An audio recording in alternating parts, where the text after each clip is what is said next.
Hey there folks, Beck Walker here, and today I just want to show you how I make a basic sauerkraut.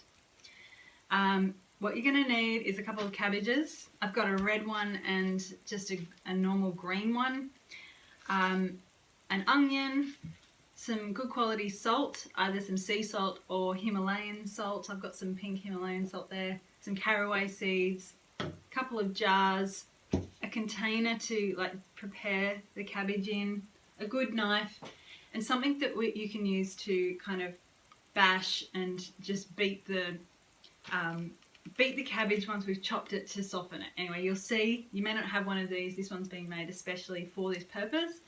If you don't have something like this, see what you can improvise with from your kitchen.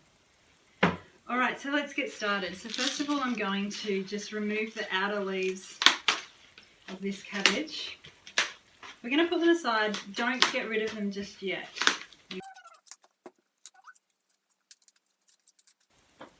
Now, when you get your cabbages, you might want to weigh them before you buy them, and then you kind of know exactly how much you've got. But about a medium-sized cabbage weighs about 1 kilo. So I'm estimating I've probably got about 2 kilos worth of cabbage here. That's important to know for later when to get the right amount of salt. Anyway, so what I'm going to go ahead and do now is finely slice up my cabbage and my onion and pop it in the bowl.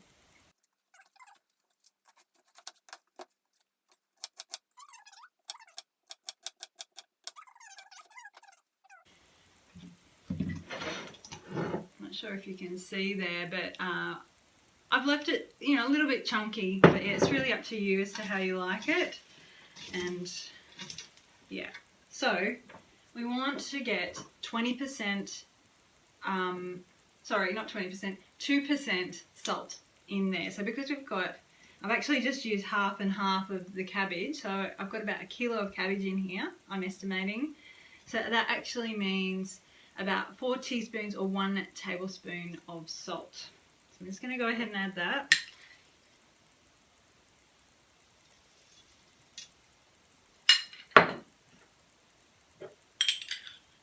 Plus a good teaspoon of caraway seeds.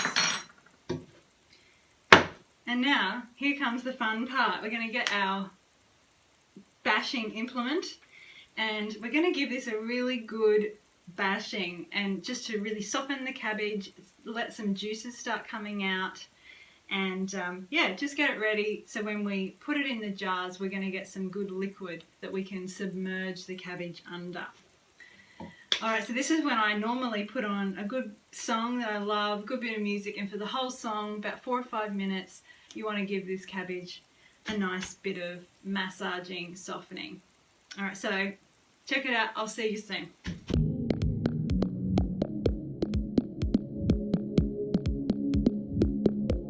Okay, so as I hope you can see, my cabbage has now gone nice and really soft and juicy, which means when we shove it into the jars, we're going to get it submerged under the liquid, which is really important because what we're doing when we're fermenting is an anaerobic process. So need to be under that liquid, especially for the first week anyway. Alright, so now, it's quite a simple process really, but it's great to see someone else kind of do it, so you know that you're doing it the right way. So basically what we're going to do now is just fill up our jars, so by putting chunks in and really getting your whole hand in there. So having jars that you can get your hand into really helps. And just really pushing it down nice and hard so the juice starts coming up above your cabbage.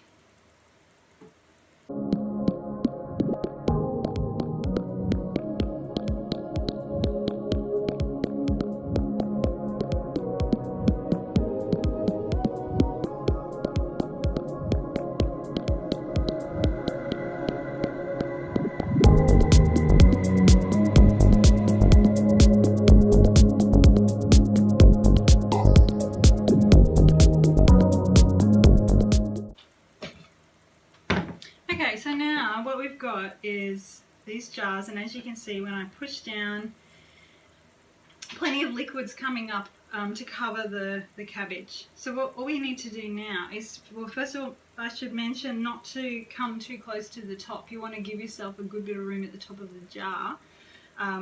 So as the fermentation process starts, it may overflow out of your lid, and it just can help prevent that from happening. It still does sometimes happen because you want to try and fill it as much as you can. Anyway, in order to keep the cabbage under the liquid, what I do is get some of the outer cabbage leaves, roll them up, and they're going to become like a chalk in the top of the jar. At the end of the fermentation process, we take those out, we discard them before we use the actual sauerkraut. But I find they're a great way to just keep that cabbage under. Some people do different things. Some people open it up every day and push the cabbage back under. But it's up to you. This way you can kind of just put them aside and leave them. I like to leave mine for a good 3 weeks, 3 or 4 weeks if possible. However, you can start eating them at any time, and when you first start making it, it's a good thing to do to open it up, and after about a week the bacteria kind of take, and being under the liquid isn't so much of an issue. So if the liquid kind of recedes after about a week or so, it should be fine. If you just keep opening it up and just pushing down that cabbage, you'll find you shouldn't have a problem. You'll know at the end of the fermentation process if there is a problem if you've got any really obvious mouldy kind of growths or any really bad smell. But other than that, that's it. This is the sauerkraut. It goes from being like this to turning into something that's this beautiful bright colour, and yeah, really great condiment to add to so many meals that is both tasty and beneficial for your health. So I hope you've enjoyed this today, and I'll catch you again soon.